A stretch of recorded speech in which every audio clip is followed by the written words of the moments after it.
Olá, gente, eu sou o professor Marco Vargas e eu tô aqui no Instantâneo para uma aula sobre radicais. Bom, na aula de hoje, então, a gente vai falar sobre os radicais, são as raízes. Lembra o símbolo? Aquele negocinho assim? Então a gente vai ver o que significa isso, suas propriedades e definições. Então temos ali a raiz da n. O que significa aquilo ali? Bom, vamos dar nome para isso primeiro. Bom, aquele n a gente vai chamar de índice. Então isso vai ser o índice aí do teu radical, da tua raiz, certo? Aquele símbolozinho assim, a gente vai chamar isso de radical, né? Nossa definição. E o A que está ali dentro, ele vai ser o radicando. A gente tem algumas condições de existência, tá, galera? Tem que cuidar um pouquinho disso. Vamos ver algumas delas. Bom, olha só. Primeiramente, o nosso n, o nosso índice, tem que ser maior que zero. Começa por aí. Não vai ter nenhuma raiz de índice negativo, e nem zero. Tem que ser maior que zero. Bom, então é o seguinte. Depois, sempre que o meu índice for par, eu nunca vou poder ter um radicando negativo, porque isso não vai estar dentro dos números reais. Isso vai ser lá dos números complexos, certo? Tá, mas como vai funcionar isso aí? Por exemplo, eu tenho raiz de índice n, 1a na n potência. Expoente n ali, no caso. Então é o seguinte, o que vai acontecer ali? Ele vai poder cortar aquele expoente com aquele índice, ou seja, aí sim o radicando vai poder sair da raiz ou o resultado dele. Isso em álgebra é bem bonitinho, certo?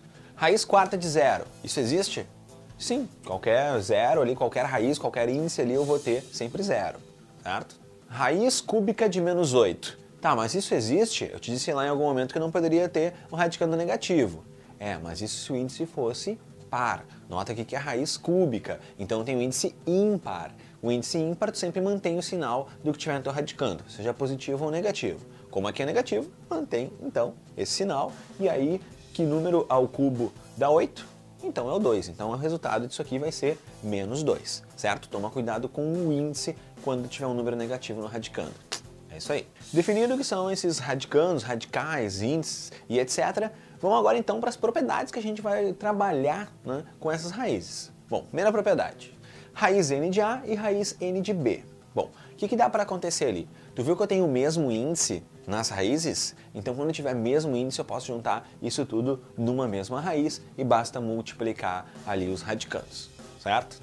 O mesmo ocorre na divisão, por exemplo, eu tenho raiz n de A divididos por raiz n de B. Bom, pode ver, mesmo índice, pode juntar tudo isso numa mesma raiz, com esse índice n, e fazer A divididos por B. Certinho, não tem erro. Cuida dessa aqui então, olha só, se eu tenho um A, uma base, um expoente que é uma fração, x por y, o que vai acontecer aqui? Bom, isso aqui vai virar um radical, olha só, essa tua base vai virar radicando, põe um A ali bonitinho, certo? Já põe o teu radical, a tua raiz, agora cuida. O denominador y vai virar o teu índice, certo? Então já puxa direto ali pro teu índice. E o teu numerador vai virar expoente do teu radicando, certo? Põe as setinhas ali para não ter erro e cuida bem essa partezinha para não te confundir. Bom, e o que acontece se eu tenho uma raiz de raiz? Já pensou o seguinte? Olha só esse caso. Eu tenho raiz cúbica de raiz quadrada de 2. Raiz de raiz, como é que eu vou fazer isso aí?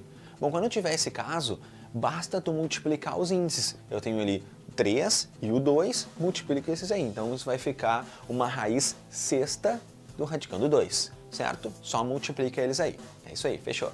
Cuida desse caso especial aqui. Olha só, se eu tenho ali raiz cúbica de 2 da raiz quadrada de 3, eu posso aplicar direto a propriedade e multiplicar os dois ali?